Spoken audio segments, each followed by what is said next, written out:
आज से हम लोग शुरू करेंगे कोरियन हॉरर ड्रामा टैरो को। इसकी टोटल 7 एपिसोड हैं। हर एपिसोड में हमें नई स्टोरी देखने को मिलेगी। हर एपिसोड में एक चीज कॉमन है और वो है टैरो कार्ड का मिलना। जिन्हें नहीं पता टैरो कार्ड क्या है तो उन्हें मैं बताती चलूं। ये कार्ड फ्यूचर प्रिडिक्ट करते हैं। बिना किसी देरी के एपिसोड 1 को स्टार्ट करते हैं। एपिसोड 1 का नाम है सेंटास विजिट। जीवू अकेली अपनी बेटी मिन्हा के साथ रहती है। शॉपिंग के दौरान मिन्हा एक डॉल लेने की जिद करती है। डॉल काफी महंगी है जीवू के लिए कुछ ज्यादा ही, क्योंकि फिलहाल उसके पास कोई जॉब नहीं है। उसने मिन्हा को मनाया वो अगली बार उसे लेकर देगी। इसी दौरान एक टैरो कार्ड गिरा जिस पर लिखा था व्हील ऑफ फॉर्च्यून। इस कार्ड का मतलब है लक एंड अपॉर्चुनिटी। जैसे ही उसने कार्ड अपने पास रखा मैसेज आया उसे जॉब मिल गई है। घर की सजावट से हमें पता चला जल्द ही क्रिसमस आने वाली है। जीवू मिन्हा को पीटर पैन और ट्रिंगर बेल की स्टोरी पढ़कर सुनाती है। इसी दौरान मिन्हा ने अपनी दोस्त लिली के बारे में बताया। जीवू को लिली के बारे में पता है, वो मिन्हा की इमेजिनरी दोस्त है। मिन्हा ने कहा लिली बहुत शाय है इसलिए वो तभी आती है जब घर पर कोई नहीं होता। वो अलमारी में रहती है। जीवू को शक होता है। वो अलमारी खोलकर देखती है सब कुछ नॉर्मल है। मिन्हा कहती है मैंने पहले ही बताया था लिली बहुत ज्यादा शाय है। उसकी बात पर वो हंस गई। नेक्स्ट सीन में जीवू अपनी माँ को बताती है मिन्हा की इमेजिनेशन बहुत अच्छी है। उसे यकीन है मिन्हा बड़ी होकर राइटर बनेगी। जीवू को मार्केट में कैशियर की जॉब मिली। बाकी वर्कर्स यूनिवर्सिटी ग्रेजुएट हैं जबकि जीवू सिर्फ कॉलेज ग्रेजुएट। इसलिए मैनेजर उस पर एहसान जताते हुए उसे कल क्रिसमस वाले दिन भी काम करने का बोलता है। घर में कपड़े फोल्ड करते वक्त वो अपनी माँ को कॉल करती है। वो चाहती थी जॉब पर जाने से पहले वो मिन्हा को उनके घर पे छोड़ दे। जीवू की माँ इरिटेट होती है। वो कहती है मैंने पहले ही कहा था ऐसी फजूल जॉब करने की जरूरत नहीं। छुट्टी वाले दिन भला काम करने के लिए कौन बुलाता है। इसके बाद उसने सोचा वो अपने एक्स हस्बैंड से मदद मांगे। रात को स्टोरी सुनाने के बाद उसने बड़े प्यार से मिन्हा को समझाया कल मुझे काम पर जाना है, कोई भी आए तो दरवाजा मत खोलना। मिन्हा ने कहा क्या उसकी दोस्त लिली आ सकती है। उसने हाँ में जवाब दिया। अगले दिन जॉब पर जीवू की कोवर्कर ने उसे समझाया कभी कभार कस्टमर अपना सामान यहाँ भूल कर चले जाते हैं। जब ऐसा हो तो उसे कस्टमर सर्विस सेंटर को रिपोर्ट करना होगा। अगर कस्टमर अपना सामान लेने वापस ना आए तो वो उसे अपने काउंटर के नीचे रखते। 1-2 दिन बाद भी अगर कस्टमर वापस ना आए तो उस सामान को खुद संभाल लेना, यानी अपने साथ ले जाना, किसी को पता नहीं चलेगा। जीवू ने कहा ये गलत है। कोवर्कर ने कहा यहाँ के लोग छोटी छोटी चीजों के लिए वापस नहीं आते और वैसे भी मैनेजर को भी इस सब के बारे में पता है। जीवू कैशियर का काम शुरू करती है। कस्टमर अपना सामान भूलकर चली गई। उसके बुलाने पर भी कस्टमर वापस नहीं आई। उसने देखा ये वही डॉल है जिसके लिए मिन्हा ने जिद की थी। उसने डॉल को काउंटर के नीचे रख दिया जबकि इसे रिपोर्ट करना चाहिए था। इसी दौरान उसने कॉल करके मिन्हा का हाल चाल पूछा। मिन्हा ने कहा वो अपनी दोस्त के साथ है। जीवू को लगा वो लिली के बारे में बात कर रही है। मिन्हा ने बताया वो लिली के साथ नहीं बल्कि सेंटा क्लॉज के साथ है। जीवू परेशान हुई तुमने किसी के लिए दरवाजा तो नहीं खोला। उसने जवाब दिया मैंने दरवाजा नहीं खोला, सेंटा क्लॉज चिमनी से नीचे आया। यहाँ जीवू की टेंशन बढ़ना शुरू हो गई। वो इतना काम छोड़कर घर नहीं जा सकती। लंच टाइम में भी वो मिन्हा को मैसेज करती है। मिन्हा बताती है सेंटा क्लॉज ने उसे गिफ्ट दिया है। वो उसकी पिक्चर सेंड करती है। ये उसने अपनी ही पुरानी डॉल की तस्वीर सेंड की है। मिन्हा ने रिप्लाई किया सेंटा क्लॉज मुझे अगले महीने गिफ्ट देगा। जीवू ने लिखा सेंटा क्लॉज कैसा दिखता है, क्या उसकी बियर्ड व्हाइट है और उसने रेड सूट पहना है। मिन्हा ने लिखा ना उसकी बियर्ड व्हाइट है और ना ही उसने रेड सूट पहना है। तभी मैनेजर उसे चैट करते हुए पकड़ लेता है। बाकी सारे वर्कर्स काम पर जा चुके हैं और वो चैटिंग करने में बिजी है। उसने माफी मांगकर फिर से काम शुरू किया। वो अब भी टेंशन में है। जैसे ही उसने अपना मोबाइल हाथ में लिया मैनेजर ने उसे देख लिया। जीवू कहती है कुछ प्रॉब्लम हो गई है, वो यहाँ से जल्दी छुट्टी चाहती है। वैसे तो खड़ूस मैनेजर उसे ना जाने देता पर उसकी हालत देखकर उसने जीवू को 35 मिनट्स दिए। जो भी काम है जल्दी से करके वापस आ जाओ। आगे यहाँ काम करने का सोचना भी मत, यानी ये इसका पहला और आखिरी दिन है। उसने जल्दी से मिन्हा को कॉल की, कॉल नहीं लगती। ना चाहते हुए भी उसने अपने एक्स हस्बैंड को कॉल करके मदद मांगी। मिन्हा खतरे में है, अभी उसके पास जाओ। एक्स हस्बैंड ने कहा तुमने फिर से ऐसे एक्ट करना शुरू कर दिया। मेरे लिए भी ये मुश्किल है। फिलहाल मैं कंट्री से बाहर हूँ, मैं नहीं आ सकता। वो कहती है तुम्हें नहीं पता क्रिसमस के दिन मैं अकेली हूँ। उसे अच्छी खासी सुनाने के बाद कहती है अगर वापस आए तो जान से मार हटा लूंगी। तभी उसे मीना की वीडियो कॉल आई। उसने कपड़े दिखाते हुए कहा, अभी तक ये कपड़े मुझ पर फिट हैं। वो उसे बैलेट करके दिखाने लगी। तभी जीवू ने नोट किया, ये नाच रही है तो मोबाइल किसके हाथ में है। तभी वीडियो कॉल कट हो गई। जीवू अभी घर जाना चाहती थी। मैनेजर ने कहा, तुम जॉब कभी भी छोड़कर जा सकती हो, लेकिन फिलहाल उसे इस डॉल के बारे में बात करनी है। ये डॉल काउंटर के नीचे कैसे आई और तुमने रिपोर्ट क्यों नहीं किया। जीवू ने अपनी सफाई में कहा, मुझे लगा कस्टमर वापस लेने आएगी, और बात रही रिपोर्ट करने की तो मेरे पास टाइम नहीं था। मैनेजर ने कहा, खाने और मोबाइल यूज करने का टाइम था, लेकिन रिपोर्ट करने का नहीं। वो अब भी चाहने की जिद करती है। मैनेजर कहता है, सिर्फ तुम्हारे बच्चे नहीं है, यहाँ हर वर्कर्स के बच्चे हैं। वो उसका मोबाइल छीनता है। सीसीटीवी चेक करने के बाद वो उसे वापस करेगा। रिकॉर्डिंग से ऐसा नहीं लग रहा था जैसे उसने डॉल को चुराया है। जीवो ने कहा, तुम पुलिस को कॉल करो या न करो, मेरा मोबाइल जबरदस्ती हथियाने के जुर्म में मैं तुम्हें अंदर करवाऊंगी। डर के मारे मैनेजर ने मोबाइल वापस किया। जाने से पहले जीवो ने कहा, मेरी बेटी को नुकसान पहुंचा तो तुम्हें मैं अपने हाथों से मारूंगी। मीना को कॉल मिलाने पर उसने कॉल उठा ली। टेंशन और फ्रस्ट्रेशन में उसने मीना को अच्छी खासी बातें सुनाई। रोते हुए मीना ने भी कहा, कोई भी सेंटा क्लॉज नहीं है। घर आते ही वो मीना को हर जगह ढूंढती है। अब सिर्फ अलमारी बच गई है। उसे वहाँ एक क्रीपी सी ड्राइंग मिलती है जिसे देखकर वो डर गई।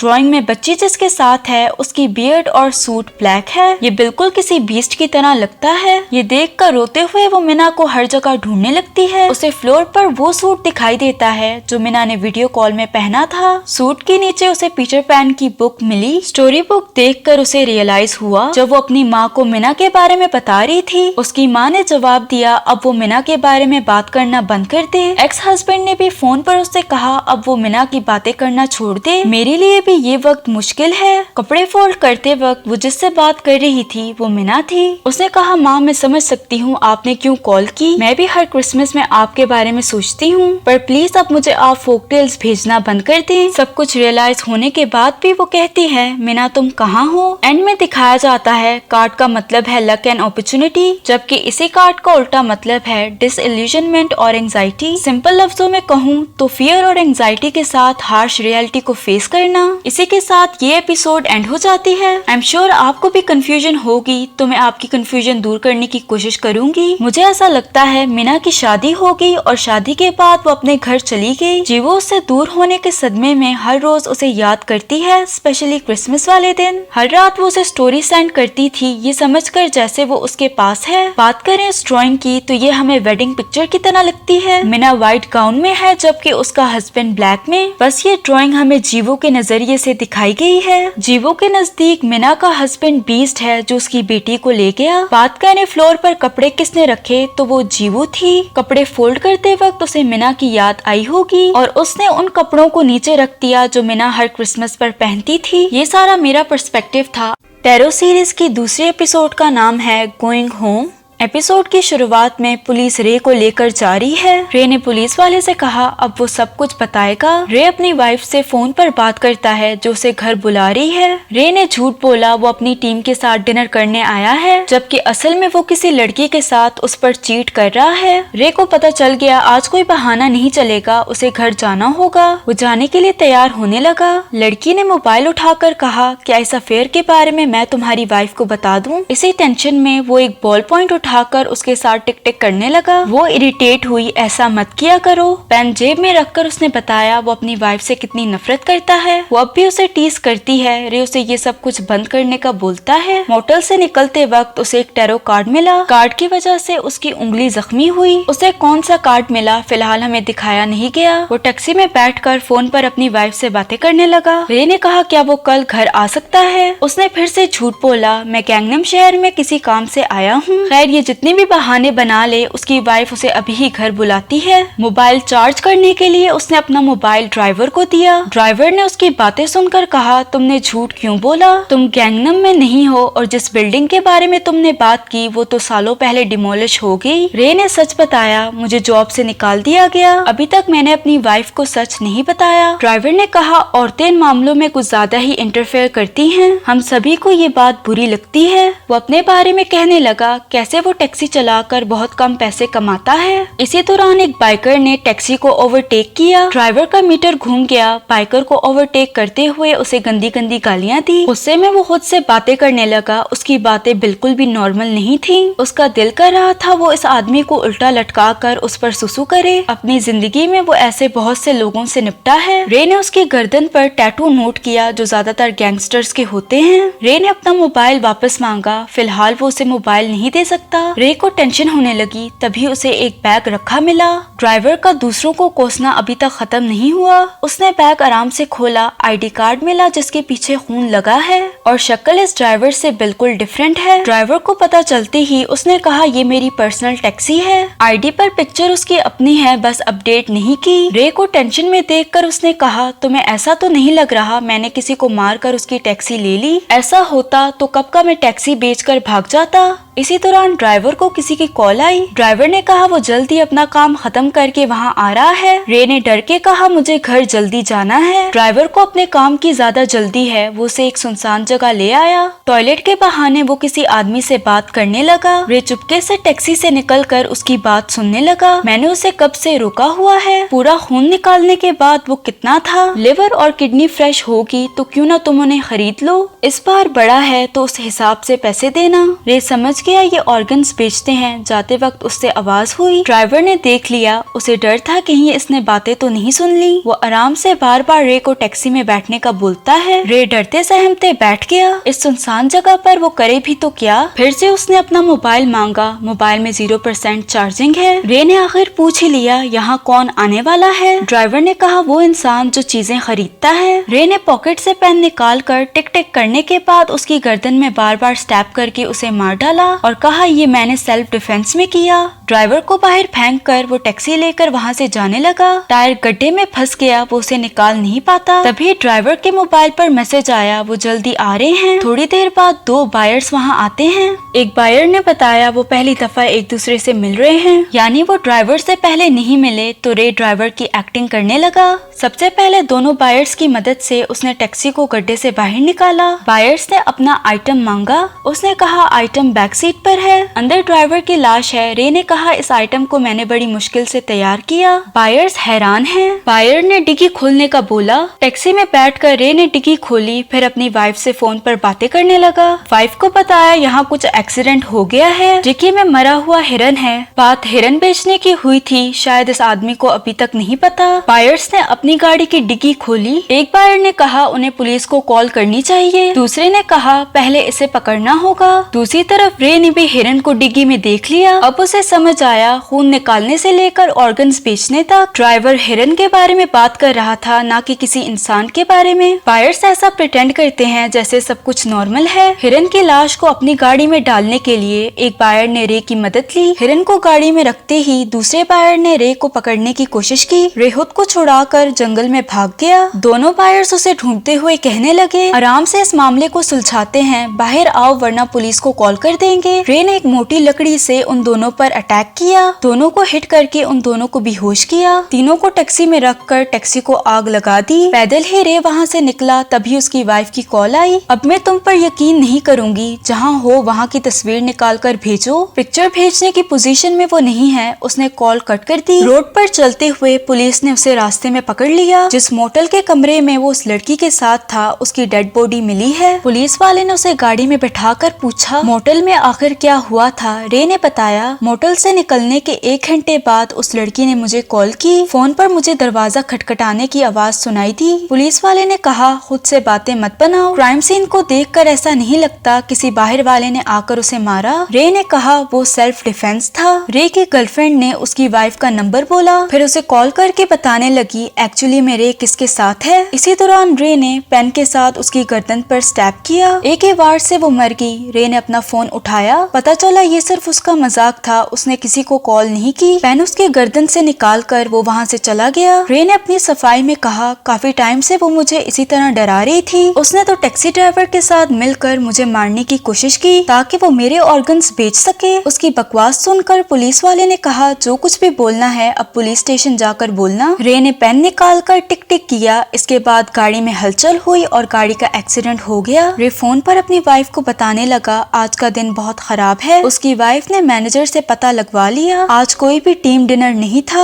रे फिर से सफाई देने लगा। मैनेजर के बगैर हम टीम मेंबर्स ने डिनर किया। उसकी वाइफ ने बोला, झूठ मत बोलो, तुम्हारी बेटी तुम्हें याद कर रही थी। स्कूल में उसने किसी के साथ लड़ाई की। रे ने अपनी बेटी से पूछा उसने लड़ाई क्यों की। पहले उसने अपने बाप की तरह झूठ बोला। टीचर को गलतफहमी हुई, मैंने लड़ाई नहीं की। रे ने उसे सच बोलने का कहा तो उसने बताया, सबसे पहले उसने मुझे मारा, हम में लड़ाई शुरू हुई, पर मैंने उसे ज्यादा मारा। रे उसे अप्रिशिएट करने लगा और कहा, तुम मार खाते हुए जी नहीं सकती, तुम्हारा बाप जल्द ही घर आ रहा है। उसने एक बिलबोर्ड को देखा, फिर अपना कार्ड निकाला। कार्ड का नाम है द फूल यानी बेवकूफ। कार्ड और पेन को वहाँ पड़े एक लॉकर में फेंक दिया। कार्ड का मतलब है एडवेंचर और रेकलेसनेस। कार्ड का उल्टा मतलब है लापरवाही और एरोगेंस। कार्ड के उल्टे मतलब ने उसकी लापरवाही और एरोगेंस की वार्निंग दी। फिर भी हमने देखा उसने पूरी एपिसोड में लापरवाही की। टैरो के एपिसोड 3 का नाम है प्लीज इसे फेंक दो। ये एपिसोड उस जगह से शुरू होती है जहाँ पर एपिसोड 1 खत्म हुई थी। बिलबोर्ड तो याद ही होगा, लेकिन दोनों स्टोरीज का आपस में कोई कनेक्शन नहीं है। डोंगिन डिलीवरी बॉय है। फिलहाल उसके कस्टमर ने उसके साथ प्रैंक किया। वहाँ पड़ा लॉकर खोला तो उसमें कटे हुए बाल मिले और साथ में द हाई प्रीस्टेस नामी टैरो कार्ड मिला। उसने प्रैंक करने वाले कस्टमर को कॉल की। कस्टमर ने कहा, ये सिर्फ एक प्रैंक था, तुमने प्रैंक को रियल गेम की तरह ट्रीट करना होगा और रियल गेम को मजाक की तरह ट्रीट करना होगा। डोंगिन एक दिन में 80 से भी ज्यादा डिलीवरीज करता है, इसीलिए वो अपने एरिया में डिलीवरी किंग के नाम से फेमस है। इसे नंबर 1 डिलीवरी किंग का अवार्ड भी मिला है। डोंगिन इतनी मेहनत इसीलिए करता है क्योंकि फ्यूचर में उसे अपनी डिलीवरी कंपनी खोलनी है। सुबह काम पर जाने से पहले उसने एक बुक में टैरो कार्ड का मतलब देखा। कार्ड का मतलब है नॉलेज और लीडर। जिसके पास नॉलेज है तो वो इंटेलिजेंट हुआ, इसीलिए उसे अच्छा एडवाइसर और अच्छा दोस्त बनना चाहिए। डोंगिन ने ये सब कुछ उल्टा लटक कर बुक से पढ़ा। एज अ व्यूवर हमें कार्ड उल्टा दिखाया गया।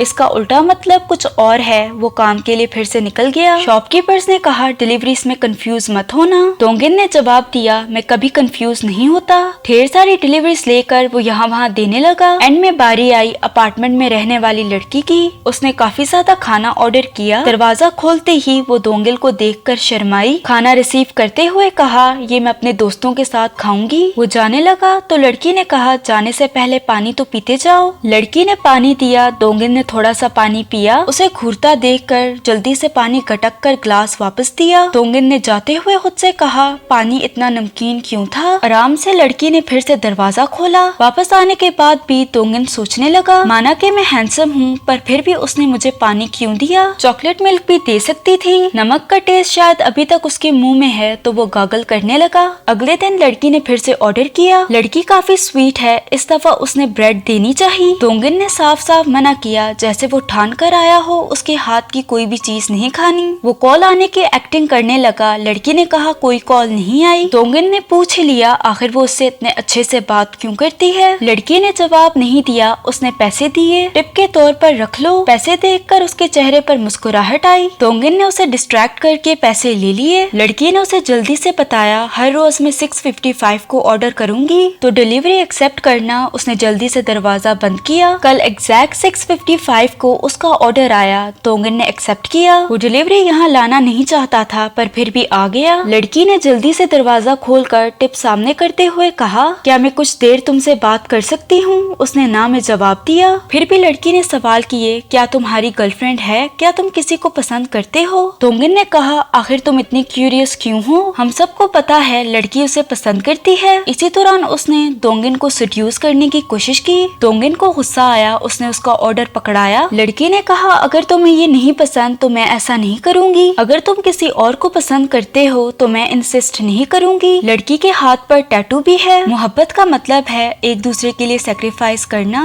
डोंगिन को खामोश देखकर उसने कहा, लगता है तुम्हारा और मेरा आइडल टाइप एक है, हम दोनों को खामोश लोग पसंद हैं। डोंगिन ने जल्दी से उसे बताया वो कितनी बातें करता है। एक दफा बात शुरू कर दूं तो मैं चुप नहीं होता। लड़की ने कहा, मुझे लगता है बात करना भी बुरा नहीं है। लड़की ने अंदर बुलाया। डोंगिन को गुस्सा आया। रूडली बिहेव करके टिप के पैसे नीचे फेंक कर कहा, ये नहीं चाहिए और आइंदा कॉल भी मत करना। लड़की ने भी डिसअपॉइंट होकर गुस्से में दरवाजा बंद किया। डोंगिन वापस आया पैसे उठाने के लिए। अगले दिन डोंगिन के दोस्त की होन ने उसे कॉल करके बताया, जिस लड़की के घर वो हर रोज डिलीवरी लेकर जाता था वो हर 30 मिनट बाद कॉल करके उसका पूछ रही है। दूसरा डिलीवरी बॉय उसके घर गया। लड़की ने उससे कहा उसे दोंगिन चाहिए और बाकी डिलीवरी वालों को कहा वो उसकी डिलीवरी एक्सेप्ट ना करें, वो बस तुमसे मिलना चाहती है। दोंगिन ने साफ साफ कहा मैं उसके घर में नहीं जाने वाला। अगले दिन डिलीवरी के दौरान उसे कॉल आई। पता चला उसी लड़की ने उसके खिलाफ हैरेसमेंट का केस किया है। लड़की ने कंप्लेन में दोंगिन के बारे में कहा उसने मुझे गंदी नजरों से देखा। दोंगिन को फ्रस्ट्रेशन हुई, वो गया सीधा उस लड़की के घर और कहा क्या तुम मेरी दुश्मन हो? लड़की ने कहा मैंने तुम्हें पहले ही कहा था हर रोज मेरी कॉल उठाना, लेकिन तुमने मुझे इग्नोर किया। उसने कहा पहले कंप्लेंट कैंसिल करो, फिर मैं हर रोज तुम्हारी कॉल का जवाब दूंगा। लड़की मान गई। उसके जाने से पहले उसने टिप के साथ एक प्लास्टिक बैग दिया। जाते हुए वो कचरे में फेंक दे। कचरा ले जाते हुए बैग में से कुछ ड्रॉप्स गिरे जिससे उसके शूज गंदे हुए। घर आकर उसने शूज साफ किए, पता नहीं ये रेड रेड क्या है। अगले दिन फिर टिप के साथ उसने प्लास्टिक बैग दिया। इस बार उसने बैग को चेक किया, उसमें उसे गोश्त का टुकड़ा मिला जिससे काफी गंदी स्मेल आ रही थी। ये सारी बात उसने अपने दोस्त कीहोन को बताई। उसने कहा पिछले 2 हफ्तों से एक डिलीवरी बॉय मिसिंग है। ये सुनकर दोंगिन समझ गया उस लड़के को इसी लड़की ने मारा होगा। गोश्त के टुकड़े की काफी अजीब स्मेल थी। कीहोन ने हंसकर कहा क्या पता कच्चा गोश्त हो। कीहोन पहले लैब में काम किया करता था, ये बायोटेक्नोलॉजी में स्पेशलिस्ट है। दोंगिन ने सवाल किया क्या कोई ऐसा तरीका है जिससे पता लगाया जाए गोश्त जानवर का है या इंसान का? कीहोन ने उसे ये टेस्ट करने का तरीका बताया। अगले दिन फिर उसने कचरा दिया। अच्छे से ग्लव्स पहनकर उसने गोश्त का टुकड़ा निकाला। कीहोन के बताए हुए तरीके से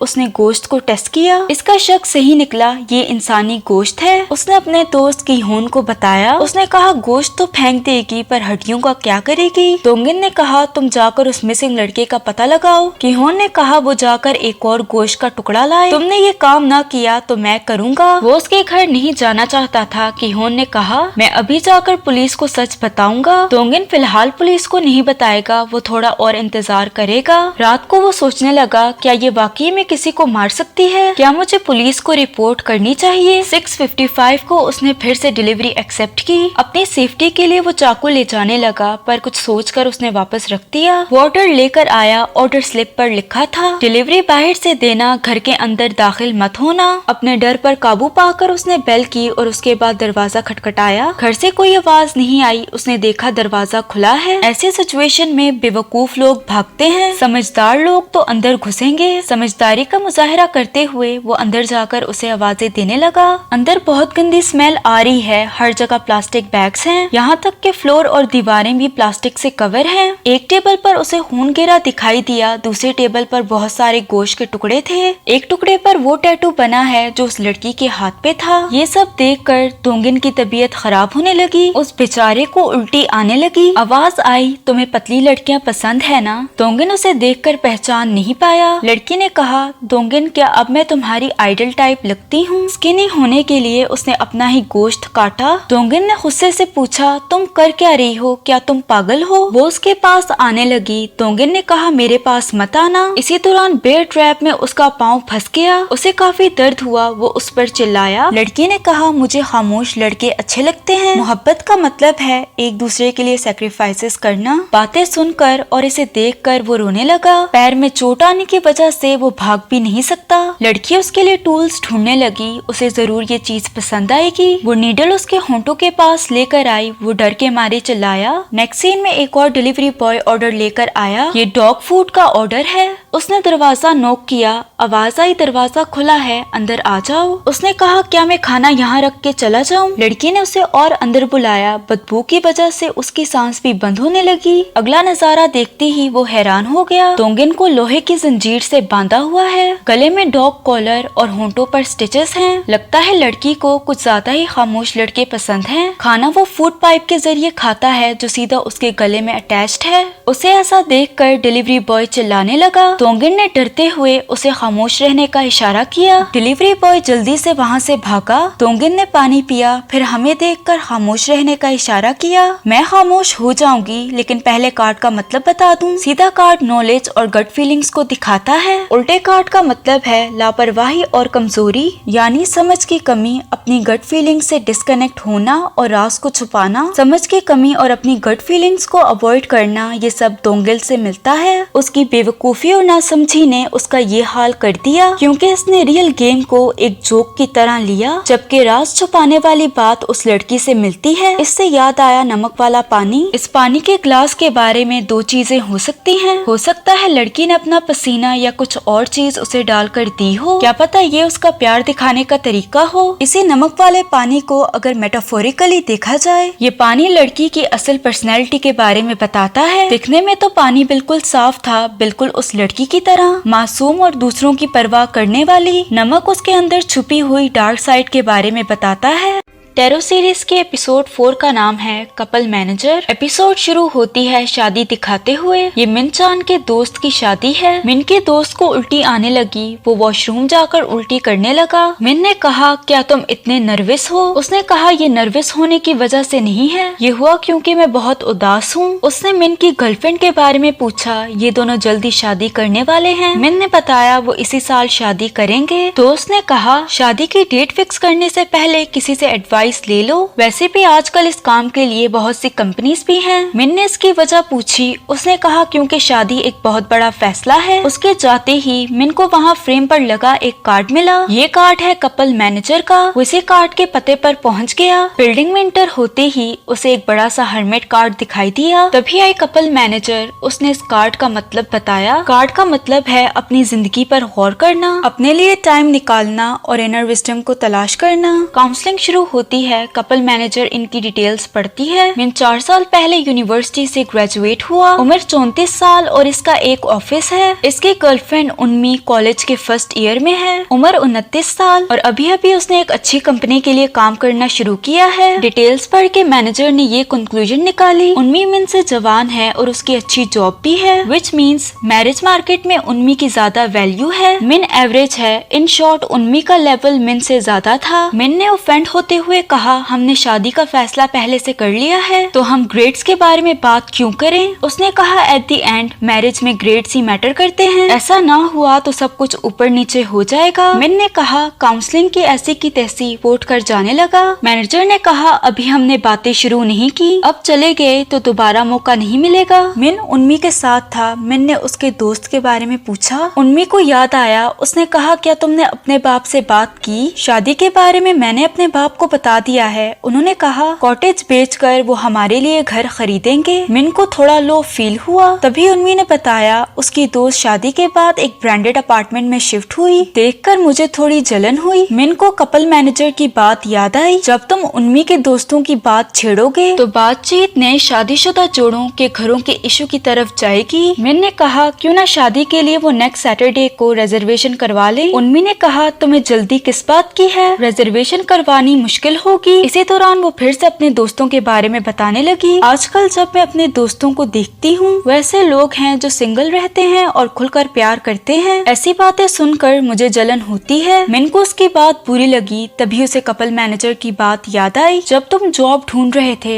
तब तुम्हारी गर्लफ्रेंड तुमसे जल्दी शादी करना चाहती थी। अब उसे नहीं बल्कि मिन को शादी की जल्दी है। मिन का मूड ऑफ देखकर वो उसे मनाने लगी। वो फिर से कपल मैनेजर के पास गया। उसने कहा, क्यों, क्या मेरी बातें सारी सच साबित हुई? मिन काफी परेशान है। उसने कहा, अब मुझे क्या करना चाहिए? मैनेजर ने कहा, मैं तुम्हारी परेशानी दूर करूंगी। एक तरीका है, तुम्हें मुझ पर यकीन करके मुझे फॉलो करना होगा। इसके बाद मुझे यकीन है तुम दोनों की शादी जल्दी होगी। मिन से कॉन्ट्रैक्ट पर साइन करवा कर उसे यूएसपी दी। मिन उन्मी के साथ उसके घर पे था। जानबूझकर उसने उन्मी पर ड्रिंक गिराई। उसके जाते ही मिन ने जल्दी से उसका मोबाइल लिया। यूएसबी लगाकर मोबाइल का सारा डेटा कॉपी कर लिया। ऑफिस में काम करते वक्त कपल मैनेजर की कंपनी का मैसेज आया। इन्होंने उन्मी के चैट की स्क्रीनशॉट सेंड किए। उन्मी की दोस्त ने कहा, मुझे तुमसे जलन हुई। मैंने सुना है जब तुम ट्रेनिंग सेंटर इंटर हुई तुमने बहुत से लव सिग्नल दिए। उन्मी ने जवाब दिया, ऐसा कुछ नहीं है, मेरा पहले से बॉयफ्रेंड है। दोस्त ने मिन की बुराई करते हुए कहा, मिन तुमसे बड़ा और कम पढ़ा लिखा है। उन्मी ने जवाब दिया, इसमें कौन सी बड़ी बात है। उनकी कन्वर्सेशन पढ़ के उसे गुस्सा आ रहा था।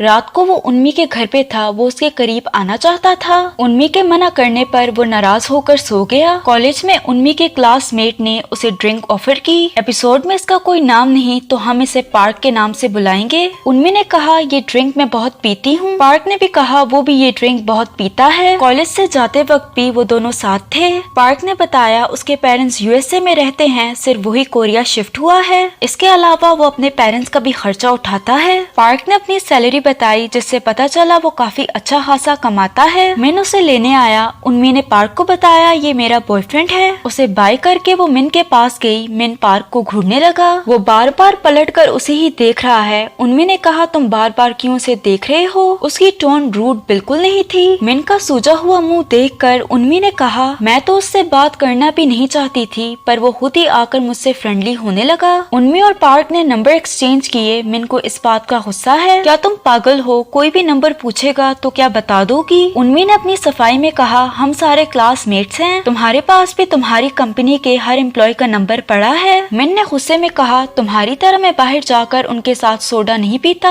उन्मी ने कहा चिल्लाओ मत, आखिर तुम इतना स्ट्रेंज बिहेव क्यों कर रहे हो? मिन ने फिर गुस्से से कहा तुम्हें क्या लगता है पढ़ाई की वजह से तुम्हारा लेवल चेंज हुआ है? वो समझ गई मिन को उसकी पढ़ाई के साथ प्रॉब्लम है। गुस्से में वो भी चली गई। अगले दिन मिन ने उसे सॉरी के मैसेजेस किए। उन्मी का मैसेज आया कोई बात नहीं, अच्छे से लंच करना। वो नाराज नहीं। मिन ने शुक्र किया और फिर से सॉरी का मैसेज टाइप करते हुए बताया काम की थकन की वजह से मुझे गुस्सा आ गया। टेंशन में नाखून खाते हुए उसने अपना अंगूठा जख्मी किया, यहाँ तक कि खून इसके होंठों पर लग गया। अगले दिन कॉलेज से निकलते वक्त उन्मी अभी पार्क के साथ है। पार्क ने उसके कंधे से कुछ चीज हटाई। दोनों हंसते हुए वहाँ से निकल गए। ये इस बात से अनजान है मिन ने उन पर नजर रखी है। आधी रात भी पार्क उन्मी के घर में है। मिन भी उसके घर के बाहर था। उसे पता है दोनों एक साथ हैं। उसे कपल मैनेजर की बात याद आई कि जल्दी तुम लोग शादी करोगे। ये सोचकर मिन को गुस्सा आया, भला मैं ऐसी लड़की के साथ शादी क्यों करूं? सुबह उन्मी और पार्क की बातों से पता चला इनके बीच में कुछ हुआ है। उन्मी को खुद पर गुस्सा आया। जाने अनजाने में उसने मिन को चीट किया।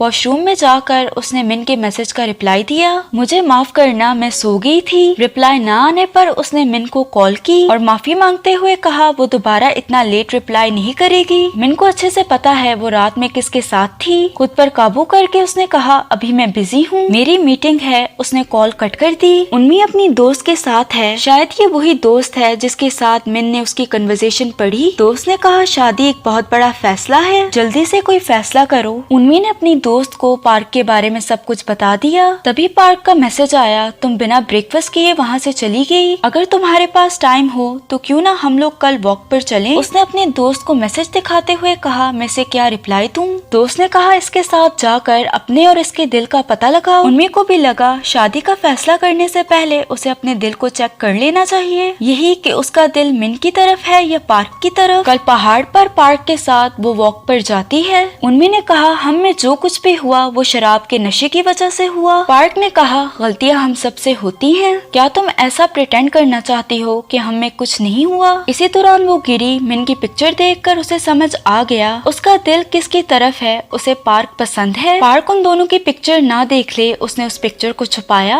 और कहा क्या तुम मुझे बचा सकते हो, मुझे अपने बॉयफ्रेंड के साथ कुछ इश्यूज हैं। इनडायरेक्टली ये कहना चाहती थी मुझे तुम अपनी गर्लफ्रेंड बना लो, ऐसे वो मिन से बच जाएगी। पार्क का क्या है वो तो यही सुनना चाहता था। पार्क ने खुशी से हामी भरी। उन्मी ने भी शर्माते हुए कहा तो वो अपने बॉयफ्रेंड से सारी बातें क्लियर कर लेगी। इसका ये मतलब हुआ आज इनकी डेटिंग का पहला दिन है। इस दिन को सेलिब्रेट करने के लिए पार्क उसके साथ पिक्चर लेना चाहता था। पिक्चर लेने के बाद उन्मी नीचे गिरी। ये काफी ऊंची जगह पर खड़े थे। पार्क ने उसका हाथ पकड़ लिया। वो उसे ऊपर खींचने लगा। उन्मी ने ग्लव्स पहने हैं। ग्लव्स पार्क के हाथ में रह गया और वो नीचे गिर गई। पार्क रोते हुए उसका नाम बार बार लेने लगा। अचानक से वो हंसते हुए बोला काम हो गया। उन्मी की जान तो बच गई, लेकिन अब वो कभी भी सही से चल नहीं पाएगी। यहाँ हमें पता चला ये सारी मिन और कपल मैनेजर की चाल थी। पार्क भी इस खेल में शामिल था। ये मिन ने इसलिए किया ताकि उन्मी की रेटिंग मैरिज मार्केट में कम हो जाए। अब उन्मी का लेवल मिन से भी नीचे है। उन्मी ने मिन को पार्क के साथ अपने रिलेशनशिप के बारे में सब कुछ बता दिया। वो मिन से अपनी गलती की बार बार माफी मांगने लगी। यहाँ मिन ने उसे कहा और इसकी बातों से हमें पता चला मिन उसकी कॉलेज फीस देता था। उसने एहसान जताते हुए कहा तुमने कभी कॉलेज फीस नहीं दी, हमेशा मैंने ही तुम्हारी कॉलेज फीस दी है। कोई बात नहीं, मेरे पास बहुत पैसा है, तुम्हें पार्ट टाइम जॉब करने की भी कोई जरूरत नहीं। एहसान जताने के बाद कहा मैं सब कुछ समझ सकता हूँ। उन्मी उसका शुक्रिया अदा करने लगी। मिन ने उसे गले लगाया। वो मुस्कुराने लगा।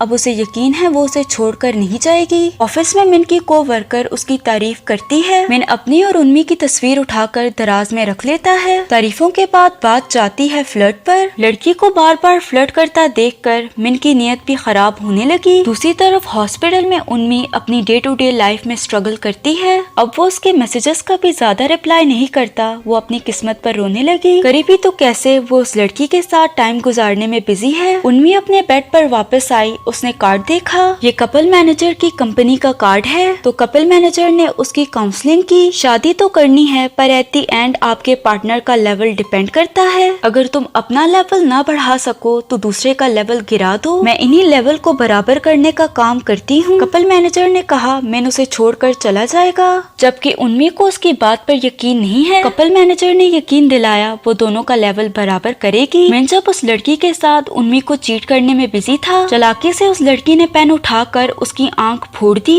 मिन की एक आंख जा चुकी है, ये बात जानकर वो जोर जोर से चिल्लाने लगा। मिन हॉस्पिटल में एडमिट है। वो रोते हुए उन्मी के पास आया जो व्हीलचेयर पर है। दोनों ने एक दूसरे के कंधे पर सर रखा। उन्मी ने उसे हौसला दिया। नेक्स्ट सीन में मिन उल्टी करता है। आज इसकी शादी है। उल्टी से समझ के होगे ये काफी उदास है। इसकी वही हालत है जो इसके दोस्त की थी। यकीनन इसके दोस्त ने भी कपल मैनेजर से एडवाइस ली होगी। मिन ने शीशे में देखकर अपना नकली आईबॉल ठीक किया। उन्मी को व्हीलचेयर पर लाया जाता है। दोनों की शादी हो गई है। दोनों मुस्कुरा रहे हैं, लेकिन असल में हमें पता है अंदर से ये कितने उदास हैं। कपल मैनेजर भी इनकी शादी में है। उन्हें देखकर उसने कहा परफेक्ट, कर दिया ना लेवल बराबर। वो वहाँ से चली गई। इसके शूज के नीचे हर्मिट का कार्ड है जो हमें उल्टा दिखाया गया। कार्ड का उल्टा मतलब है अकेलापन और सेल्फ रिफ्लेक्शन को नजरअंदाज करना। इस कहानी में दोनों समझते रहे दोनों का लेवल एक दूसरे से डिफरेंट है, पर सच तो ये है शुरू से दोनों का लेवल बराबर था। जब मौका मिला तो दोनों ने एक दूसरे पर चीट किया और कपल मैनेजर के साथ मिलकर दोनों ने एक दूसरे पर जानलेवा हमले करवाए। बात करें कपल मैनेजर की, इसका एक ही काम है अपने क्लाइंट्स को इनसिक्योर बनाकर उनसे पैसे कमाना। ऐसा हमें डेली लाइफ में भी देखने को मिलता है। कुछ कंपनीज पहले हमारे लुक्स या बॉडी को लेकर हमें इनसिक्योर बनाएंगे, फिर अपना प्रोडक्ट बेचकर उससे पैसे कमाएंगे। इसके अलावा हमें इस एपिसोड से ये सीखने को भी मिलता है एक दूसरे से बात करके गलतफहमियों को दूर करना चाहिए और अपने रिलेशनशिप में किसी तीसरे को इन्वॉल्व नहीं करना चाहिए। ये तीसरा इंसान एक साइड से भी फायदा उठाएगा और दूसरी साइड से भी।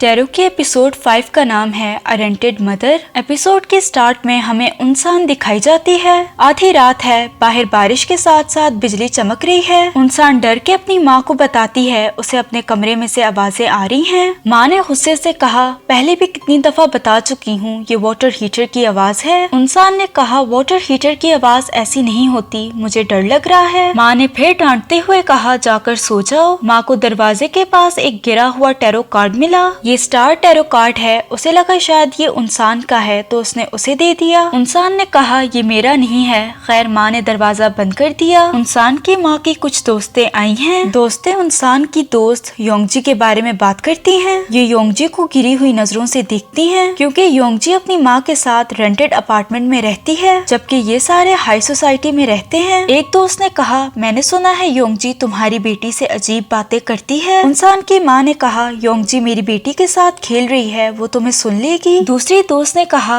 हम हाई सोसाइटी में रहने वाले लोगों को रेंट पर रहने वाले लोगों से घुलना मिलना नहीं चाहिए। उनसान की माँ ने कहा ऐसा मत बोलो, वो छोटी बच्ची है। तभी उसे उनसान के कमरे से चिल्लाने की आवाज आई। जाकर देखा कमरे में उसका कॉस्मेटिक का सामान सारा बिखरा पड़ा है। उनसान पर्दे के पीछे छुपी है। वो उनसान को बुलाने लगी। तभी योंगजी को देखकर वो डर गई। डराने के लिए योंगजी ने उसे सॉरी बोला। उनसान खुशी से बाहर आई। अपनी माँ को डराने का प्लान कामयाब हुआ। इसने ही योंगजी को भूतों वाला मेकअप करवाया। उनसान की माँ ने कहा जल्दी से वो अपना कमरा साफ करे। उनसान ने टैरो कार्ड दिखाकर योंगजी से पूछा क्या ये कार्ड तुम्हारा है? तुम अजीब हरकतें करती हो, तुमने ही ये रखा होगा। योंगजी ने कहा ये मैंने नहीं रखा। उसने कार्ड देखकर बताया कार्ड पर ये बनी औरत गॉड है और नीचे जो पानी है इससे इंसान पैदा होंगे। इन शॉर्ट गॉड तुम्हारी माँ की तारीफ कर रहा है। बाहर योंगजी की माँ उन सब का इंतजार कर रही थी। वो जब काम पर होती है वो अपनी बेटी योंगजी को उनसान के पास छोड़ देती है। उनसान की माँ को रिस्पेक्ट देने के लिए उसने गाड़ी का दरवाजा खोला, फिर गाड़ी ड्राइव करने लगी।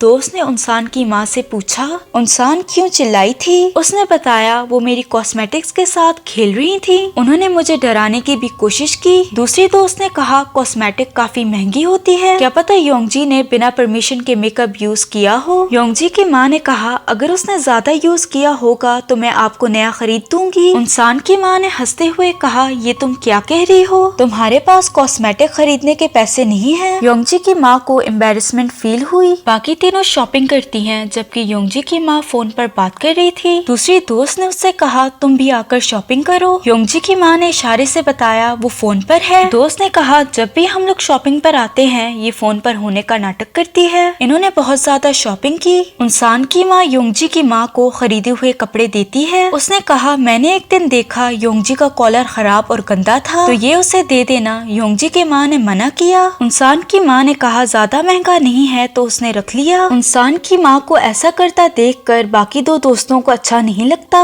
घर में इंसान योंगजी के साथ है। इंसान कंफ्यूज थी, इस बार वो योंगजी को ज़ोंबी मेकअप करवाए या वैम्पायर मेकअप। योंगजी को वैम्पायर और ज़ोंबीज में फर्क नहीं पता तो वो उसे स्टूपिड कहती है। उस पर गुस्सा करते हुए उसने अपने बाजू का जख्म दिखाते हुए कहा, ये तुम्हारी वजह से हुआ। योंगजी ने कहा, तुम मुझे ब्लेम कैसे कर सकती हो, मैंने तो मदद की थी। उसने फिर उस पर गुस्सा किया। अपने घर जाओ। योंगजी ने कहा, मेरी माँ ने मुझे यहाँ इंतजार करने का बोला। ये जख्म योंगजी को उस वक्त आया जब एक कुत्ते ने पार्क में उसे काट लिया। कुत्ता अब भी उस पर भौंक रहा था। योंगजी ने आकर उसकी जान बचाई। ऐसे उनकी पहली मुलाकात हुई। योंगजी की माँ को कॉल आई, वो अपनी कॉल उठाने गई। दोस्त ने कहा, तुम्हें उसे कपड़े नहीं देने चाहिए। इंसान की माँ ने कहा, वो तो बस फेवर वापस कर रही है। योंगजी ने मेरी बेटी की जान बचाई थी। पहली दोस्त ने कहा, मुझे समझ नहीं आ रही हाई सोसाइटी में गली का कुत्ता कहाँ से आया। दूसरी दोस्त ने कहा, तुम उसकी बेटी की वजह से उससे अच्छे से बात करती हो, इसका मतलब जल्दी तुम इससे अपनी दोस्ती तोड़ दोगी। इंसान की माँ ने कहा, दोस्ती तोड़ने की क्या जरूरत। दूसरी दोस्त योंगजी की माँ की फिर से बेइज्जती करने लगी। मुझे लगा कपड़े देने के बाद ये पीछा छोड़ देगी, लगता है इसका जाने का इरादा नहीं, फ्यूचर में भी ये हमारे साथ रहेगी क्योंकि हम लोग अमीर हैं, बहुत चालाक है। दूसरी दोस्त ने कहा, चालाक नहीं बेशरम। इनकी बातें सुनकर इंसान की माँ इरिटेट होने लगी। इंसान अपनी डोल के साथ खेल रही है, दोनों खामोश बैठी हैं। सीढ़ियों के नीचे आवाज आई। इंसान ने योंगजी से कहा, शोर मचाना बंद करो। योंगजी ने कहा, ये मैंने नहीं किया। उसने बताया, कल जब मैं वॉशरूम गई तो मैंने किसी को गिरते देखा। एक औरत 3 दफा ऊपर से गिरी। वो इंसान को डराने लगी। इंसान ने यहाँ वहाँ देखा और कहा, क्या तुम मुझे डरा रही हो, मैं नहीं डरती। इंसान की माँ ने योंगजी की माँ को इनवाइट किया, सारी मदर्स की मीटिंग होगी तो तुम भी जरूर आना। योंगजी की माँ खुश हुई। घर आते ही योंगजी बाहर आई। माँ ने कहा, इंसान की माँ को गुड बाय बोलो, तो उसने गुड बाय कहा। उसके जाते ही योंगजी की माँ ने उससे कहा, क्या तुम्हारी और इंसान की आपस में बनती है।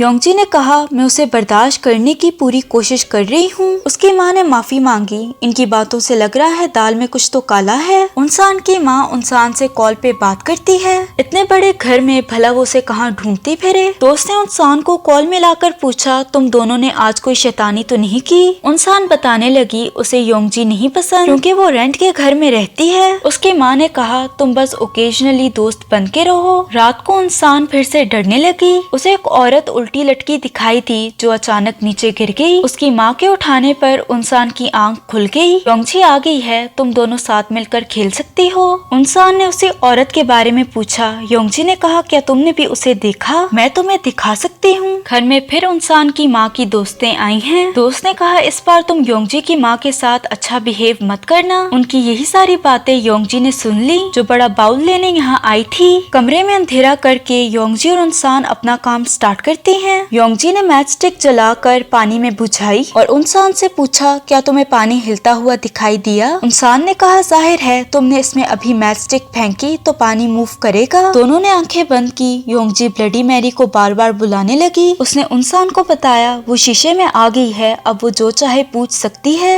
इंसान ने पूछा, तुम कौन हो। योंगजी ने कहा, वो कह रही है वो यहाँ रहा करती थी, वो तुम्हें बहुत अच्छे से जानती है। इंसान ने फिर सवाल किया, तुम हर रात सीलिंग से क्यों गिरती हो। योंगजी ने कहा, वो कह रही है उसने इस घर में बहुत बड़ी गलती की थी। इंसान चाहती थी योंगजी इस घोस्ट को बाहर भगाए। योंगजी को ऐसा करना नहीं आता। इसी दौरान इंसान ने शीशे में देखा, शीशा खुद ब खुद टूट गया। पहले ही मना किया था शीशे में मत देखना। इंसान ने डर के कहा, ये बहुत बोरिंग है, मुझे अब ये नहीं खेलना। वो हल्के से मुस्कुरा गई। मदर्स की मीटिंग स्टार्ट होती है। सारे हाई सोसाइटी की मदर्स हैं। इस सब के बच्चे एक क्लास में पढ़ते हैं। इंसान की माँ ने योंगजी की माँ को इंट्रोड्यूस करवाया। योंगजी की माँ हाई सोसाइटी की नहीं है। ये बात जानकर वो मदर्स जो उन्हें नहीं जानती उन्हें अजीब लगता है। इस ऑकवर्डनेस को छुपाने के लिए सारी हंसने लगी। ये अपने बच्चों की ग्रुप स्टडीज के बारे में बात करने लगती हैं। वो इन क्लासेस के लिए काफी पैसे पे करेंगी। एक ने कहा योंगजी की माँ को पैसे पे करने की जरूरत नहीं। बातों के दौरान वो योंगजी के बारे में बात करने लगी। उसके ग्रेड्स बाकी बच्चों से कम हैं और वो अजीब हरकतें करती है। योंगजी की माँ ने पूछा कौन सी अजीब हरकतें? एक ने कहा जैसे कि कुछ चीज चुराना। योंगजी पर चोरी का इल्जाम लगाने के बाद कहा उसके हाथ और पैर भी गंदे होते हैं। उन्हें ऐसी बातें करता सुनकर जाहिर है योंगजी की माँ को बुरा लगता है। अपनी बेटी को डिफेंड करते हुए कहा योंगजी में कोई बुराई नहीं है। सबने उसे लुक डाउन किया। इसी दौरान उनसान की माँ खामोश बैठी है। योंगजी की माँ को वॉशरूम जाना था। वो उस बिल्डिंग से बाहर आई। उसे जल्दी ही वॉशरूम जाना था। गार्ड ने कहा वो अंदर नहीं जा सकती। योंगजी की माँ ने रिक्वेस्ट की उसे सिर्फ वॉशरूम जाना है। गार्ड ने फिर भी मना किया क्योंकि हाई सोसाइटी के लोग यहाँ जा सकते हैं। वो उसे अंदर न जाने देता अगर उनसान की माँ ना आती। उसने बताया मैं इसी बिल्डिंग में रहती हूँ। तब जाकर गार्ड ने इन दोनों को अंदर जाने दिया। जल्दी से वो बिल्डिंग के वॉशरूम तक पहुँची। कोई भी टॉयलेट खाली नहीं है। उसने रोकने की कोशिश की पर एट द एंड उसने अपने कपड़ों में ही पी कर दी। ये देखकर उनसान की माँ को उससे घिन आने लगी। उनसान ने रूम में अपनी डॉल को ढूंढा। न मिलने पर उसने योंगजी पर चोरी का इल्जाम लगा दिया। वो उसे गरीब होने के ताने देने लगी और कहा तुम अपनी माँ की तरह एक बेगर हो। अपनी माँ की बेइज्जती सुनकर योंगजी को बर्दाश्त नहीं हुआ। वो दोनों आपस में लड़ने लगी। तभी उनसान की माँ उन दोनों के बीच आई और योंगजी को पुश किया। डॉल के बारे में पता चलती ही उसने योंगजी की माँ को बुलाया। बच्चों को दूसरे कमरे में भेजकर खुद वो उससे बात करने लगी। उसने डॉल के बारे में बताया। योंगजी की माँ ने कहा योंगजी ने ऐसा नहीं किया होगा, जरूर कोई गलत फहमी हुई है। उनसान की माँ ने कहा क्या तुम कह रही हो मेरी बेटी झूठ कह रही है? योंगजी की माँ ने कहा मैं योंगजी से इस बारे में बात करूंगी। यहाँ उनसान की माँ अपना असली रंग दिखाती है। मुझे लगा हम सारे दोस्त हैं पर ऐसा नहीं था। तुम मेरे साथ आती जाती हो, मैंने तुम्हें एक्सेप्ट किया। लगता है तुम ऐसा नहीं चाहती। वैसे भी हमारे साथ होकर तुम अनकंफर्टेबल फील करती हो। ये योंगजी की माँ के बारे में ये सब कुछ कह रही है। एक्चुअली में उनसान की माँ खुद इसके साथ होकर अनकंफर्टेबल फील करती है। इसने योंगजी की माँ के साथ अच्छा बिहेव इसलिए किया क्योंकि उसकी बेटी ने इसकी बेटी की जान बचाई। ये बस उनसान की माँ की मजबूरी थी। योंगजी की माँ ने टेंशन में कहा वो डॉल को ढूंढेगी, ना मिले तो वो नई डॉल खरीद लेगी। उनसान की माँ ने उसे नीचा दिखाते हुए कहा डॉल काफी महंगी थी। वो उसे और भी नीचा दिखाने लगी। उसकी बातें सुनकर योंगजी की माँ रोने लगी। उसे रोता देखकर उनसान की माँ जोर जोर से हंसने लगी। उनसान की माँ की दोस्तें अभी भी घर पर हैं। लड़ाई देखकर उन्होंने कहा उनका प्लान कामयाब हो गया। एक्चुअली में डॉल इन दोनों ने छुपाई थी ताकि इनकी दोस्ती खत्म हो जाए, पर इन्हें ये नहीं पता था बात इतनी आगे निकल जाएगी। योंगजी की माँ रोई। इस बात पर उन्हें बुरा लगा। आज उसका बर्थडे है तो वो केक तैयार करने लगी। उनसान को दूसरे कमरे में अपनी डॉल मिल गई। योंगजी ने कहा जल्दी से ये अपनी माँ को दिखाओ, वो मेरी माँ को डांट रही है। उनसान ने कहा हाँ तो ये मेरा मसला नहीं। जीप दिखाकर वो सोफे पर बैठ गई। योंगजी ने टेबल पर चाकू उठाकर उससे कहा डॉल को अपने हाथों से डिस्ट्रॉय करो, अगर ना किया तो घोस्ट हमेशा तुम्हारा पीछा करेगी। उनसान ने मना किया। योंगजी ने चाकू को देखा। ये तुम्हारी चॉइस है। उनसान की माँ की दोस्तें केक लेकर रूम में आई। कमरे में योंगजी की माँ नहीं है और उनसान की माँ ग्रिल से लटकी है। वो दोनों उसे ऊपर खींचने लगी। मौका देखकर योंगजी की माँ ने उन तीनों को बिल्डिंग से नीचे फेंक दिया। ऐसे इन तीनों की मौत होगी। दूसरी तरफ योंगजी ने भी अपना काम कर दिया। डॉल के साथ उनसान को भी काट डाला। योंगजी की माँ ने योंगजी से माफी मांगकर कहा मैं अच्छा परफॉर्म करना चाहती थी। योंगजी उसके सर पे हाथ फेर कर मुस्कुराई। नेक्स्ट सीन में एक औरत सिक्योरिटी गार्ड से इसी इंसिडेंट के बारे में पूछती है। मैंने सुना है यहाँ रेंट पे रहने वाली औरत ने ये सब कुछ किया। सिक्योरिटी गार्ड ने कहा ये सारे रूमर्स हैं, किसी ने भी इस औरत को यहाँ नहीं देखा। वो यहाँ की रहने वाली नहीं है। यानी योंगजी और उसकी माँ इस एरिया में नहीं रहती। योंगजी और उसकी माँ अपने कुत्ते के साथ पार्क में बैठी है। योंगजी अपनी माँ के सर पर हाथ फेरती है और ऐसे बात करती है जैसे वो अपनी माँ से बड़ी है। योंगजी ने कहा इस बार मैं तुम्हारे लिए अच्छी दोस्त ढूंढूंगी। उसकी माँ ने बच्चों की तरह हंसते हुए कहा इस बार मैं तुम्हारी बात गौर से सुनूंगी। उसने अपने कुत्ते को छोड़ दिया। पार्क में एक लड़की को कुत्ता काटने लगा। योंगजी उस लड़की को बचाने गई। ऐसे ही ये एपिसोड एंड होती है। कार्ड का सीधा मतलब है उम्मीद और अपने मकसद को हासिल करना, जबकि इसका उल्टा मतलब है डिसअपॉइंटमेंट और हकीकत का सामना करना। इसमें हमें अमीर और गरीब का कॉन्सेप्ट दिखाया गया। बात करें टैरो कार्ड के उस मतलब की जो योंगजी ने हमें बताया था। कार्ड पर बनी औरत गॉड है और नीचे पड़े पानी से इंसान पैदा होंगे। योंगजी के नजदीक गॉड ने सारे इंसानों को एक ही पानी से पैदा किया क्योंकि गॉड के नजदीक सारे इंसान इंसान इक्वल हैं, कोई किसी से बेहतर या बदतर नहीं है। एक इंसान ही खुद को बेहतर और दूसरे इंसान को खुद से कमतर समझता है। इसके अलावा आपको क्या लगता है इस एपिसोड की क्या कंक्लूजन हो सकती है? टैरो के एपिसोड 6 का नाम है फिशिंग। हमें सुंजा दिखाई जाती है जो कि एक लाइव स्ट्रीमर है। लाइव स्ट्रीम में वो दिखा रही है आज वो गाड़ी खरीदने आई है। उसे एक गाड़ी पसंद आई लेकिन वो सेल के लिए नहीं, सेल्समैन ने उसे दूसरी गाड़ी दिखाई। सुंजा को छोटी गाड़ी नहीं बल्कि बड़ी गाड़ी चाहिए थी। जब सेल्समैन ने ये कहा वो इस गाड़ी को अच्छे से कंट्रोल कर पाएगी तो उसने खुशी से ये गाड़ी खरीद ली। गाड़ी चेक करते वक्त उसे चैरियट का टैरो कार्ड मिला। अपने व्यूवर्स को कार्ड दिखाकर उसने लाइव स्ट्रीम एंड की। रात को फिर वो अपने मैनेजर के साथ लाइव स्ट्रीमिंग करती है। यहाँ मैं सुंजा का कंटेंट समझा देती हूँ। सुंजा ठरकी लोगों को अपने जाल में फंसाकर उनसे उल्टी हरकतें करवाती है। ठरकियों की इन्हीं हरकतों को वो लाइव स्ट्रीम करके उन्हें एक्सपोज करती है। इसी कंटेंट से ये फेमस हुई। आज वो फिर किसी को एक्सपोज करेगी। चैट के जरिए सुंजा ने उस लड़के को एक पार्क में बुलाया है। वो उसकी पर्सनल इन्फॉर्मेशन भी बताती है जैसे घर का एड्रेस, नाम वगैरह। उसी जगह पर छुपकर वो रिकॉर्डिंग कर रहे हैं। सुंजा कंफ्यूज है वो उससे कौन सी उल्टी हरकत करवाए। डिसाइड हुआ वो उसके कपड़े उतरवाएगी। मैसेजेस पर वो उस लड़के से सेडक्टिव बातें करने लगी। लड़का इमोशंस में बहकर वहाँ खड़ा होकर उल्टी हरकत करने लगा। उसे लाइव स्ट्रीम करते ही उसे बहुत सी डोनेशंस मिलने लगी। सुंजा वहाँ खड़ी होकर उसे ठरकी बुलाने लगी। वो वहाँ से भाग गया। उसे नहीं पता मैसेजेस वाली लड़की सुंजा है। सुबह सुंजा को पता चलता है उसकी वीडियो रिमूव हो गई है क्योंकि उसमें इनअप्रोप्रिएट कंटेंट था। मैनेजर ने बताया तुमने स्टार्टिंग से लेकर एंड तक बहुत सी गालियां दी, इसीलिए वीडियो रिमूव हो गई। वो चाहता था अब वो चैनल का कंटेंट चेंज करे। लोगों की परमिशन के बगैर उन्हें फिल्म करना गैर कानूनी है। इसके अलावा तुम उनकी पर्सनल इंफॉर्मेशन भी शेयर करती हो, इस बात का बदला भी वो तुमसे ले सकते हैं। सुंजा इसी कंटेंट से फेमस हुई इसलिए वो अपने चैनल का कंटेंट चेंज नहीं करना चाहती। मैनेजर इस सबसे बोर हो गया, वो इसका साथ अब नहीं देने वाला। इसी बहस के दौरान मैनेजर नाराज होकर चला गया। सुंजा अपने घर फिर से लाइव स्ट्रीमिंग करने लगी। उसने सबसे टैरो कार्ड का मतलब पूछा।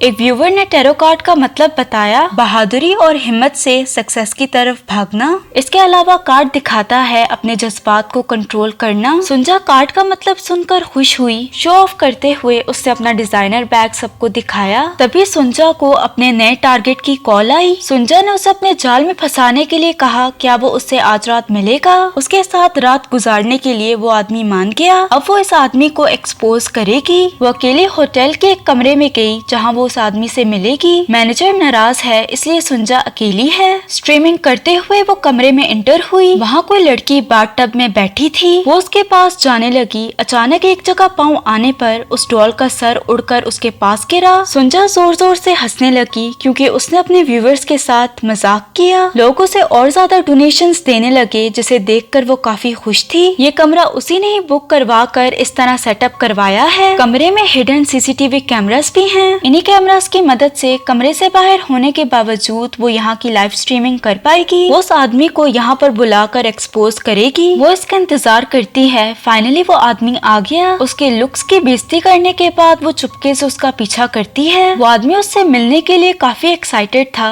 वो उस कमरे में जाता है। बाथटब वाली डॉल को दूर से देखकर उसे लगा इसी लड़की ने कॉल किया होगा। घबराते हुए उसने अपना नाम ब्योंगसू बताया। बाहर सुंजा उसे अपने मोबाइल में देखकर काफी हंसती है। वो उससे बातें करते हुए आगे बढ़ने लगा। एक जगह पैर रखते ही डॉल का सर घूमकर उसके पास गिरा। वो आदमी इतना डर गया था कि डर के मारे वो अपनी माँ को बुलाने लगा। इतने बड़े आदमी को ऐसा करता देखकर वो और ज्यादा हंसने लगी। ब्योंगसू को भी समझ आ गया उसके साथ प्रैंक हो गया। गुस्से में डॉल का सर नीचे पटक कर उसने सुंजा को कॉल की। वो कमरे के बाहर छुप कर बैठी है। उसने जल्दी से कॉल को कट किया। रिंग ट्यून ज्यादा बजी नहीं इसलिए ब्योंगसू को पता नहीं चला। गुस्से में ब्योंगसू होटल से चला गया। सुंजा कमरे में वापस आकर अपनी डॉल को देखा और डॉल का कुचला हुआ चेहरा अपने व्यूवर्स को दिखाया। ये डॉल सुंजा जैसी ही दिखती है। फिर उसने अपने व्यूवर्स को उसकी पर्सनल इन्फॉर्मेशन बताई। ब्योंगसू की बुराई करते हुए उसने अपनी लाइव स्ट्रीम को खत्म किया। सुंजा टैक्सी से घर जा रही थी। फिलहाल वो ट्रैफिक में फंसे हैं। किसी ने उसे मैसेज करके बताया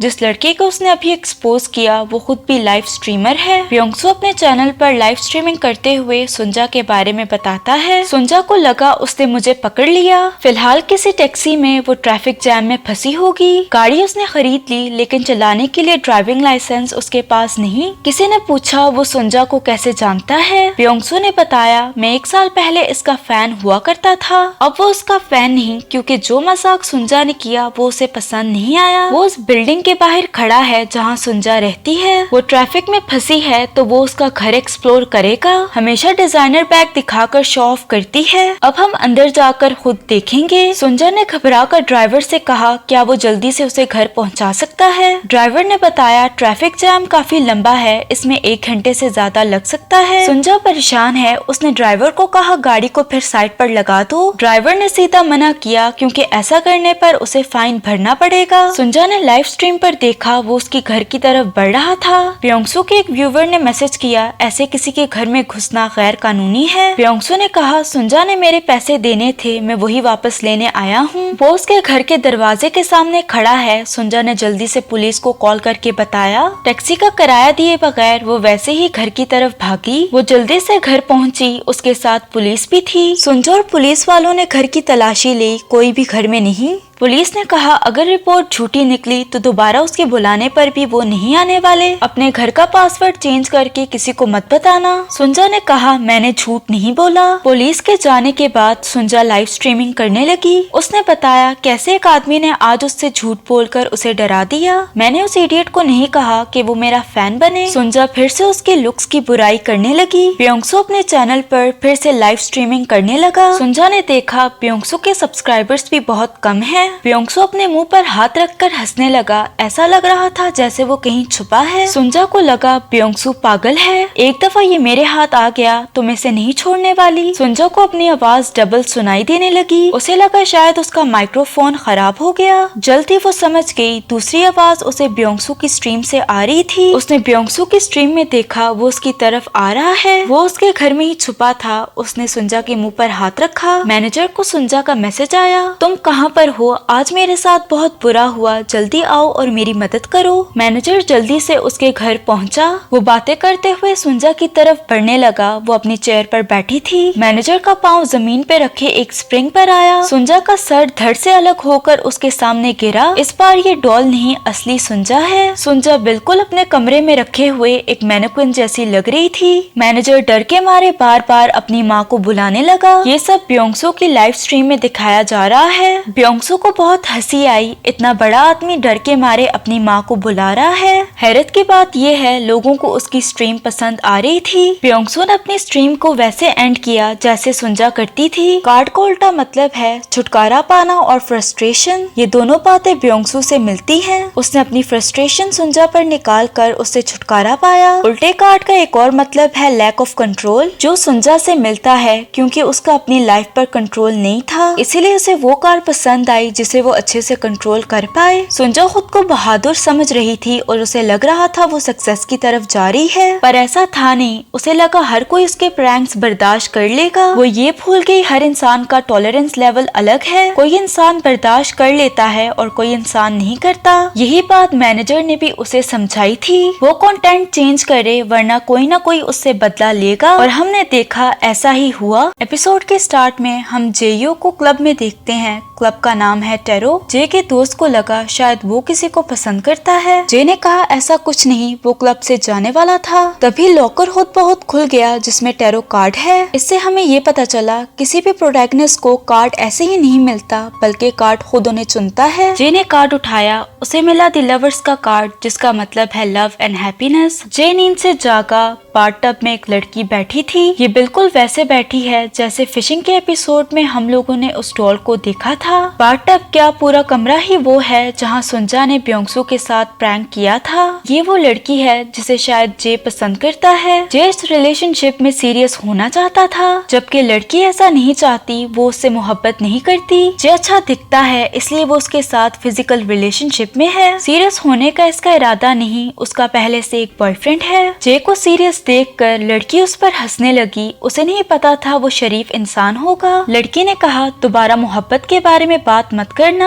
जे उसे जवाब देते हुए नर्वस होने लगा। जब भी वो नर्वस होता है उसकी दिल की धड़कन तेज हो जाती है और वो हकला कर बोलता है। उसे ऐसा देखकर लड़की उस पर हंसने लगी। जे वहाँ आया जहाँ गोइंग होम की एपिसोड एंड हुई थी। उसे बिलबोर्ड के कॉर्नर पर लिखा है द क्लास कपल मैनेजर की कंपनी का नाम है। इस बिलबोर्ड को देखते हुए जे की शर्ट गंदी हुई। ये गन सीलिंग पर से गिरा है। उसने अपनी शर्ट उतार कर सिंगल पर्सन बॉक्स में रखी जो पब्लिक यूज के लिए होता है। इसने वही बॉक्स चुना है जहाँ दोंगिन को अपना टैरो कार्ड मिला था। बॉक्स लॉक करके चाबी रख ली। जे हेयर ड्रेसर की शॉप पर काम करता है। वो पिछले 1 महीने से एज एन इंटर्न यहाँ पर काम करता है। एक कस्टमर की हेयर ड्रेसिंग करनी थी। जे की को वर्कर ने कहा वो उसकी मदद करे। जे ने कहा मेरा काम करने का टाइम अभी शुरू नहीं हुआ। को वर्कर ने फिर भी उसे कस्टमर की मदद करने का बोला। जिस कस्टमर की मदद करनी है ये इंसान की माँ की दोस्त है। जे हैंडसम है। आंटी ने बातों के दौरान उसे अपना मोबाइल दिया। वो अपना नंबर डाले। स्टाइलिस्ट को कस्टमर से बात करनी चाहिए। उसकी ये बात सुनकर जे ने अपना नंबर उसके मोबाइल में सेव किया। कोवर्कर्स जे के बारे में बात करने लगी। उन्हें जे पसंद नहीं। वजह शायद उसका रिजर्व होकर रहना है। जे रात को अपनी शर्ट वापस लेने आया। उसे अपनी शर्ट पर कुछ बाल रखे मिले बिल्कुल दोंगिन की तरह। इस एपिसोड में यही मिस्ट्री सॉल्व होगी। जे कैसेट रिकॉर्डर के साथ गाने सुनने में बिजी था। तभी उसका मकान मालिक आया। वो उससे पैसे मांगने लगा। जे ने कहा उसके पास पैसे नहीं है। रेंट वो पहले से दे चुका है और लोन भी खत्म हो गया। मकान मालिक को पता चल गया उसे पैसे नहीं मिलने वाले। मकान मालिक ने कहा जाने से पहले वहाँ की सफाई कर देना। जे को देखकर ऐसा लग रहा है जैसा इसका इस दुनिया में कोई नहीं। शायद यही वजह है उसके चुप और रिजर्व होकर रहने की। रात को उसे इंसान की माँ की दोस्त का मैसेज आया। वही कस्टमर। उसने बताया उसे पेरेंट मीटिंग पर जाना है। वही मीटिंग्स जो रेंटल मॉम वाले एपिसोड में ये किया करती थी। तो जे उसके हेयर स्टाइल में उसकी मदद करे। जे ने मैसेज किया कल उसकी छुट्टी है। वो किसी और हेयर स्टाइलिस्ट की मदद ले ले। इंसान की माँ की दोस्त का मैसेज आया तुम्हें अभी तक समझ नहीं आया शॉप में मैं सिर्फ तुम्हें देखने जाती हूँ। तभी जे के दोस्त ने उसे कॉल की। उसने बताया मैंने 2 लड़कियों के साथ डेट फिक्स की है। कोई बहाना नहीं चलेगा। अभी यहाँ आओ। जाते हुए जे उसी स्टोरेज बॉक्स के पास से गुजरा। बॉक्स खोलकर देखा तो उसमें फिर से कुछ बाल रखे थे। फिर से बाल यहाँ कैसे आए? उसने अच्छे से बॉक्स को चेक किया। कोई फायदा नहीं। वो अपने दोस्त के साथ डेट पर था। जे का दोस्त लड़कियों से बातें करने में बिजी है जबकि वो खामोश बैठा है। एक लड़की ने उससे बात करने की कोशिश की। उसने पूछा क्या तुम फेट पर यकीन करती हो? लड़की उसकी बात सुनकर हंसने लगी। ये कैसे पुराने जमाने वाली बातें हैं। इसके बाद दोनों जे के दोस्त के साथ चली गयी। जे वापस स्टोरेज बॉक्स के पास गया। उसने बॉक्स के अंदर एक नोट छोड़ा। लॉकर की ऑपोजिट साइड पर कौन है? अगले दिन फिर उसने स्टोरेज बॉक्स खोला। उसमें फिर से बाल रखे थे। इन दोनों चीजों को अपने पास रखकर अब उसने स्टोरेज बॉक्स में एक डायरी और पेन रखा। अगले दिन उसने डायरी चेक की। डायरी पर कुछ लिखा था। पहले उसे लिखा हुआ समझ नहीं आया। उसने नोट किया लेटर्स उल्टे हैं तो उसने शीशा रखा। शीशे में लेटर सीधे दिखाई दिए तो वो पढ़ पाया। ये कोई लड़की है जो स्टोरेज बॉक्स की ऑपोजिट दुनिया में रहती है। यानी वो दुनिया जो इस दुनिया के बिल्कुल ऑपोजिट है। इसीलिए डायरी में लिखे अल्फाबेट्स भी उल्टे थे। उस लड़की ने डायरी में लिखा था मैंने गलती से जान लिया कि इस लॉकर के उस पार एक अलग दुनिया है। मुझे यकीन नहीं आ रहा इस लॉकर के उस साइड भी कोई हो सकता है। क्या तुम्हारी दुनिया भी हमारी दुनिया जैसी है? तुम कौन हो? जे ने उस डायरी में लिखते हुए रिप्लाई किया मुझे भी उस लॉकर से तुम्हारे बाल मिले। मुझे अब पता चला कैबिनेट दूसरी दुनिया से कनेक्टेड है। मैं तुम्हारी दुनिया के बारे में जानना चाहता हूँ। यकीनन उस दुनिया का लेफ्ट और राइट ऑपोजिट होगा। यानी इस दुनिया में अगर कोई चीज राइट पर है तो उस दुनिया में वो लेफ्ट पर होगी।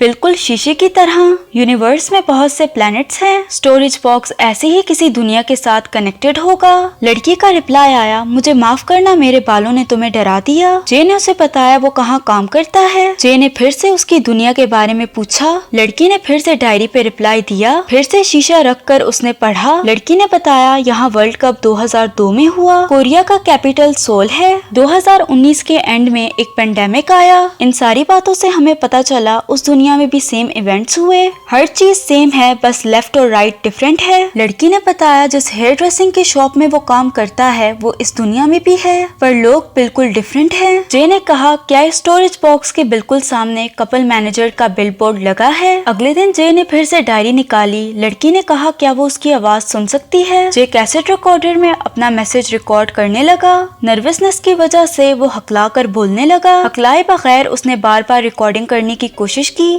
आखिरकार उसने रिकॉर्डिंग करते हुए बताया, वैसे मैं नहीं हकलाता लेकिन नर्वस होने की वजह से ऐसा हो जाता है। रिकॉर्डर उसने स्टोरेज बॉक्स में रखा, फिर अगले दिन उसे निकाला। लड़की ने भी अपनी वॉइस रिकॉर्ड की। इसका नाम जियो है। ये एक आम ऑफिस वर्कर है। उसने जे की तारीफ करते हुए बताया वो भी उस जैसी है, यानी रिजर्व रहती है, ज्यादा किसी से घुलती मिलती नहीं। वो भी काफी टाइम से अकेली थी। काम करते हुए जे उसकी बातें सोचकर मुस्कुरा रहा था। काम के दौरान उसे गुनगुनाता सुनकर दोनों वर्कर्स हैरत में थी। दोनों वर्कर्स ने उसका मजाक उड़ाया, लगता है पागल हो गया। जियो ने जे की ही दुनिया में अपने घर का पता बताया। जियो ने ये चीज ध्यान में रखी, जो इसकी दुनिया में राइट है वो उसकी दुनिया में लेफ्ट है। जे ने उस बिल्डिंग को देखा जहाँ वो रहती है। ये कपल मैनेजर वाले एपिसोड की वो बिल्डिंग है जहाँ उन्मी रहा करती थी। जियो ने कहा बिल्डिंग के बाहर गमले में 4 लीफ ग्रास भी होगी। मैं हर रोज जाते हुए इसे देखती हूँ। उसकी बातें सुनकर वो मुस्कुराने लगा। जे ने उसे उस पार्क के बारे में बताया जहाँ वो हमेशा जाता है। ये फिशिंग के एपिसोड वाला रैबिट पार्क है जहाँ सुंजा ने एक लड़के को एक्सपोज किया था।